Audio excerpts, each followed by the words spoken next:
కదా నువ్వు జ్ఞాపకం ఉంచుకొని ప్రభు చేసిన పని ఆ యొక్క నీకు వ్యాధి స్వస్థ కలిగింది అనుకోండి, ఇది అనేక ఆత్మలను రక్షించడానికి నీ సువార్త. హల్లెలూయా, హల్లెలూయా. ఎందుకు అంటే ప్రభు నీకు చేసినది. ప్రభు ఒకటి అన్నారు, నేనేం చేస్తున్నానో మీరు కూడా అదే చెయ్యాలి.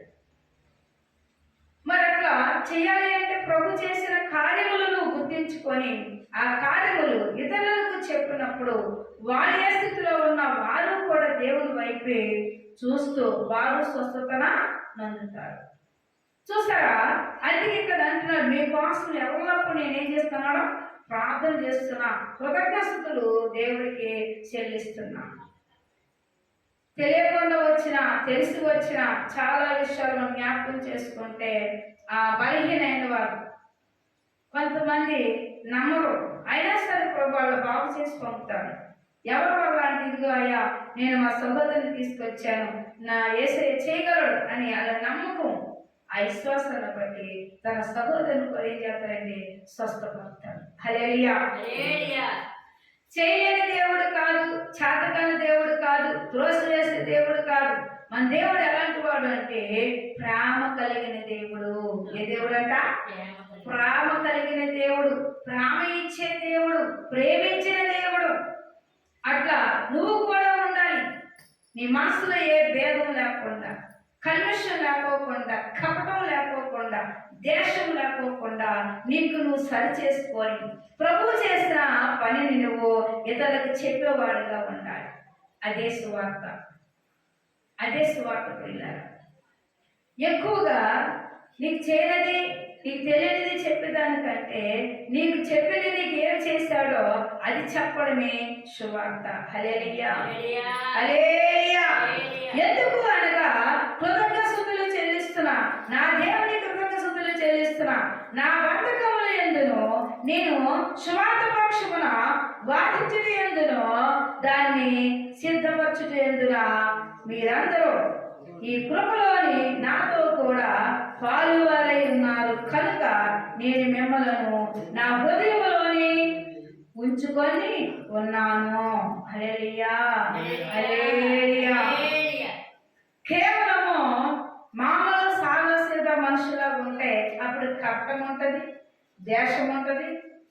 మనలో ఏముంటుంది అంటే ఇతరులు ప్రేమించడానికి ఇష్టపడను, ఇతరులను హెచ్చరించబడినా ఇష్టపడను. ఎందుకంటే నాకంటే బాగున్నాను.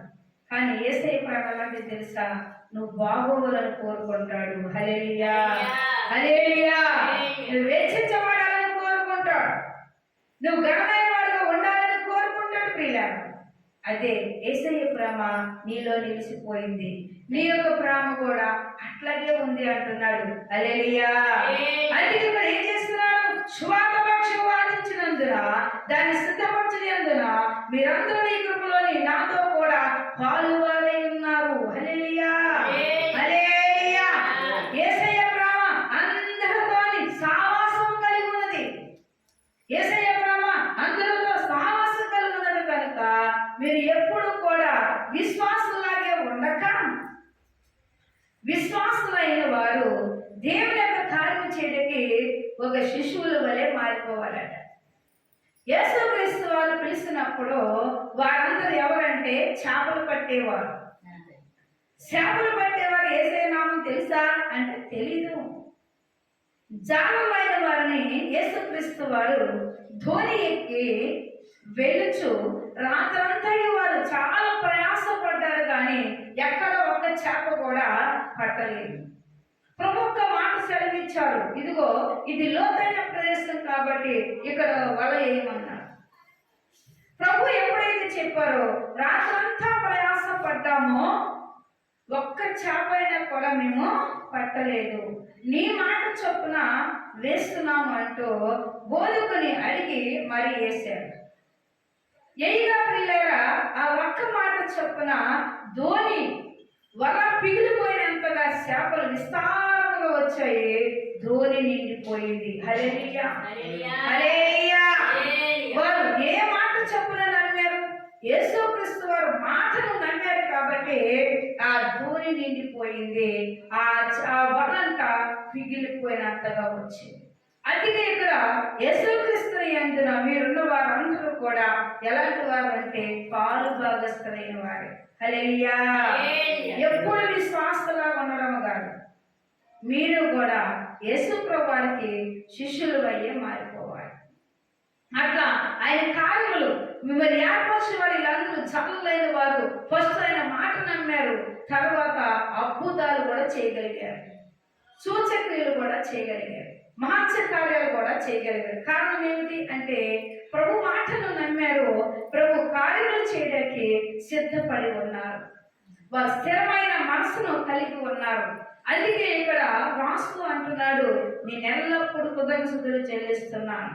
అందుకే మీకోసం మరొకసారి జ్ఞాపకం చేస్తున్నాను, ఈ కృపలోని నాతో కూడా పాలు వస్తూ ఉన్నారు కనుక నేను మిమ్మల్ని గురించి నా హృదయంలోనే ఉంచుకొని ఉన్నాను.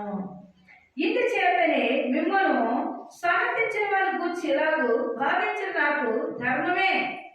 క్రీస్తు యేసు యొక్క దయారసమును బట్టి మీ అందరి మీదను నేను ఎంతగా ఆక్షేపించి కలిగి ఉన్నాను, దేవుడికే నాకు సాక్ష్యము. హల్లెలూయా, హల్లెలూయా. నాకు దేవుడికి మధ్య ఎవరు ఉన్నారంటే దేవుడే నాకు సాక్ష్యం అంటున్నారు. నిజమే. భక్తికి, శక్తికి, వాగ్దానానికి ఏర్పడడానికి మూడో వ్యక్తి లేడు. యేసు వైపు చూశాక యేసు చేస్తాడని నమ్మడమే. ప్రభు చేసిన కార్యాలు వారు అలా నమ్మారు, ప్రభు వైపు చూశారు, మరి వాళ్ళు ఒక మాట చొప్పున నమ్మారు, వల వేశారు. మరి మేము రేత్రంతయో శ్రమపడ్డాము, ఒక్కడ కూడా పడలేదు, కానీ మేమెందుకు వేయాలి అన్నారా? అనలేదు. నీ మాట చొప్పున మేము వేస్తామని వేసాము. ఇక వెంటనే ఏమైంది అంటే పిగిలిపోయినాయి అంత చేపలు విస్తారంగా వచ్చాయి, ధోని నిండిపోయినంత చేపలు వచ్చాయి. మరి ఈ చిన్న వాక్యము దేవుడు ఇనుకుల్లో దీవించినదాకా.